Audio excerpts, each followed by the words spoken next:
रोज रोज आमटे करायचे काय? आज केलं आहे कुवळ, एका लोक फुटासार पण म्हणतात आणि कडवण पण म्हणतात. ताज्या नारळाचा खोबरा घेतलं, त्याच्यात घातलं हळद, लाल तिखट. एका कमी प्रमाणात लाल तिखट वापरायचा किंवा मिरच्यो वापरशात तर ते कमी.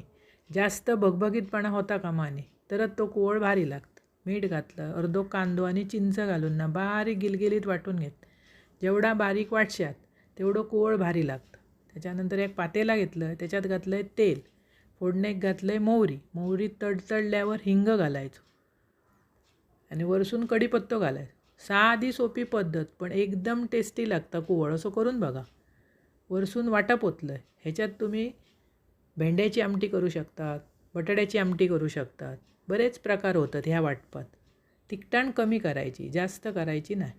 वरसून वाटप ओतलं, चवीपुरता मीठ आणि किंचितसो गूळ घालायचो. अप्रतिम चव येता गूळ घातलास काय. करून बघा.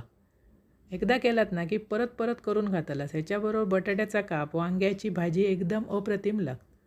अशी करा, खावा. आवडतली तुमकां आणि आवडले चॅनल सबस्क्राईब करा.